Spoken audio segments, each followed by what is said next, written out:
Alright, guys, part 2. And I timed that really well. Something in my gut said that was about 10 minutes. So part 2. The supply chain.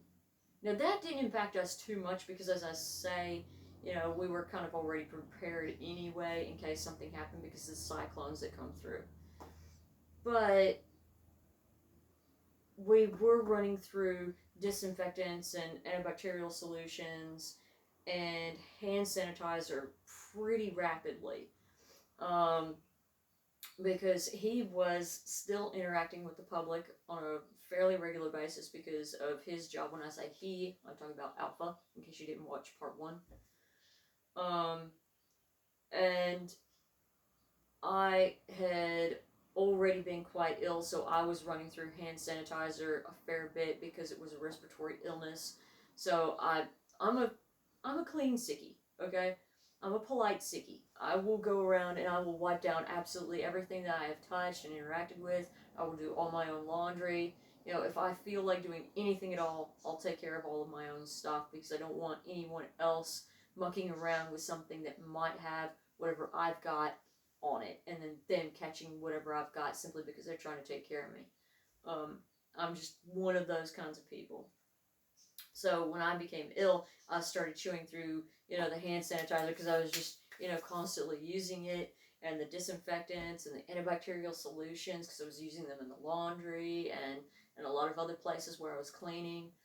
So I wound up having to learn how to make some of this because there was a limitation put on how many you could purchase, and I knew we wouldn't have enough to get us through, judging by how things were going and how long I figured it would be before the lockdown was lifted.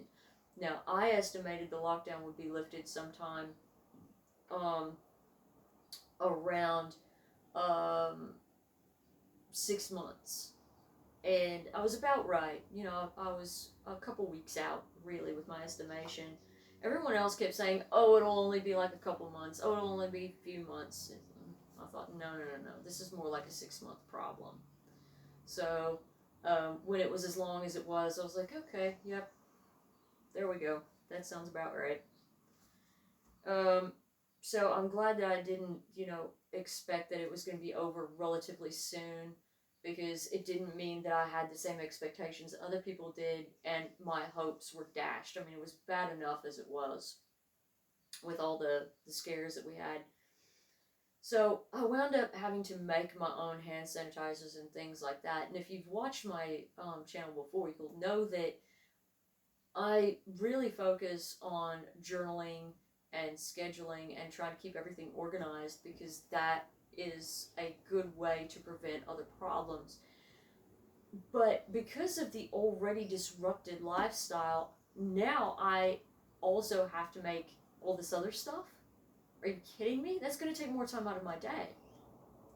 So now I'm having to reschedule my life so that all these things can be made.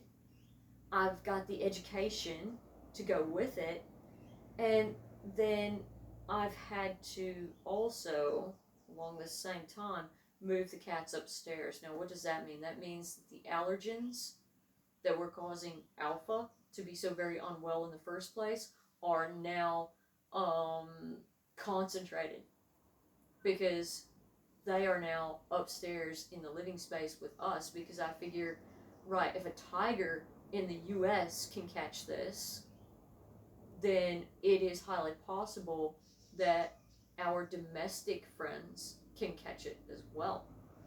So I thought, okay, that's it. They're coming upstairs in their smaller portable catteries. Is the best I can do. Because their cattery is right next to the fence that's right next to someone else's carport.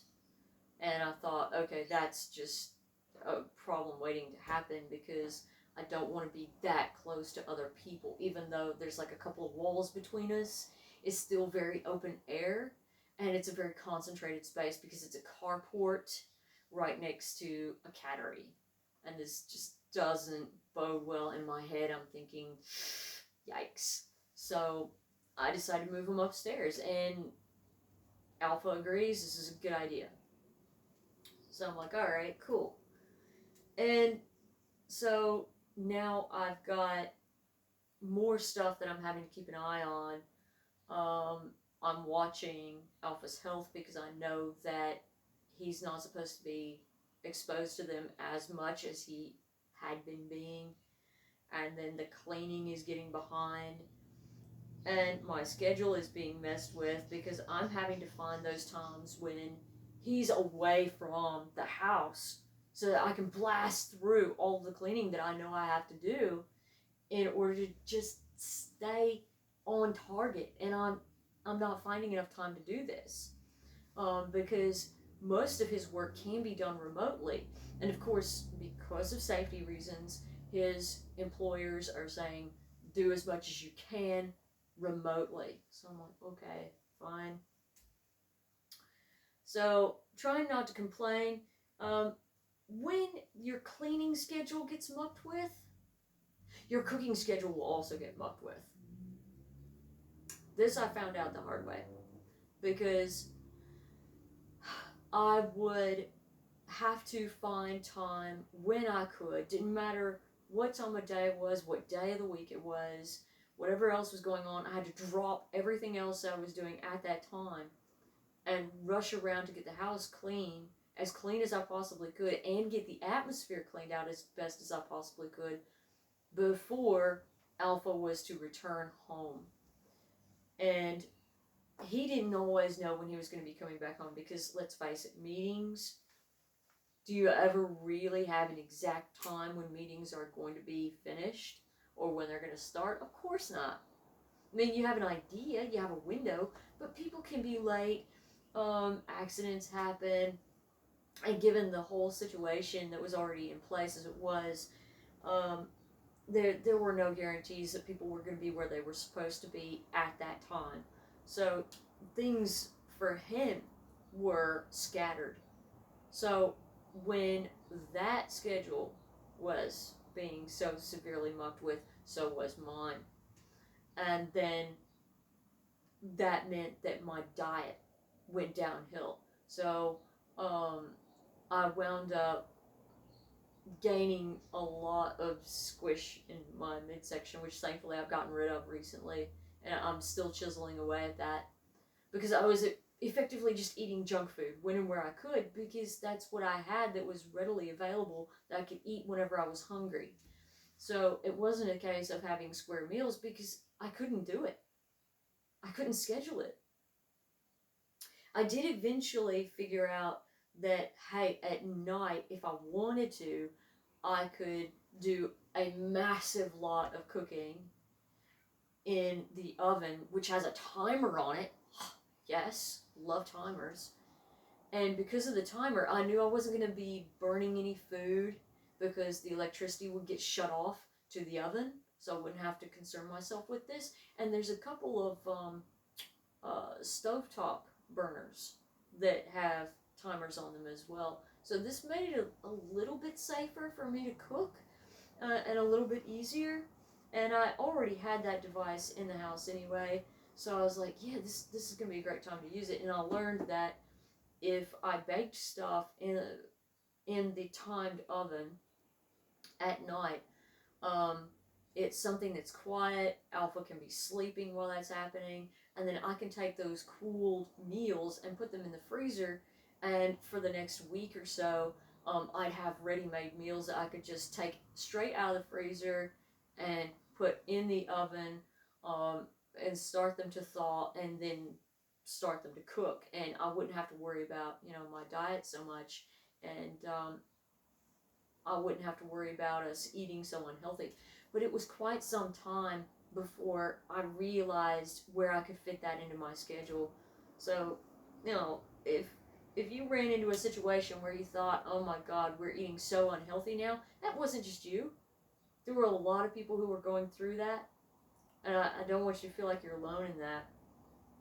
It was really weird, some of the stuff we ate too. Like, for the first time in my life, I tried bean vermicelli. It was something that I had in the stash, just put back because it's something that lasts for a long time because it's like a dried pasta. And I thought, you know what? I'm going to give it a go. So I made this sort of second rate. I'm not going to say it was really chef quality, but yeah, second rate um, noodle fall. And it was really good. And Alpha enjoyed it as well, but he didn't like it nearly as much as I did. Oh well, you get that. It was the first time I'd ever made anything like that, so you know, I kept that recipe on the side, and I still make it even now, months later. But yeah, the cooking schedule was just completely wrecked, and so we wound up eating a lot of stuff that's completely unhealthy, a lot of instant noodles, because I was just pulling out my hair, admittedly, sometimes grabbing my hair, just because I was just so frustrated that I thought I was prepared, and then here I wasn't. You know, and a lot of my ideas and a lot of, you know, the things that I tell other people to do was really being put to the test, and I thought, why? Why is it so necessary to test all this? And then I realized, you know what? It's exam time. Just chill, figure out an answer. All right? Figure out an answer, use it. And that's when I came up with the idea of, hey, you know what? I can find time to cook those meals. It might be an odd hour, but who cares? I work from home as well. I'm currently not making any money, so I can make up my schedule. It can be whatever I need it to be right now. It'll be okay. And yeah, I did. I found time to do it. So that was a bonus. And having people in the household that are willing to eat weird things helped a lot.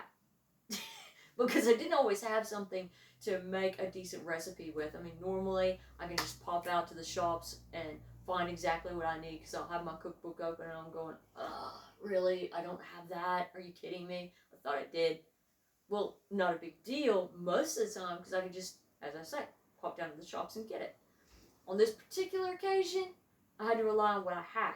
I had a lot, which was good, but still, the food tasted a little weird. It was different-y, but it worked.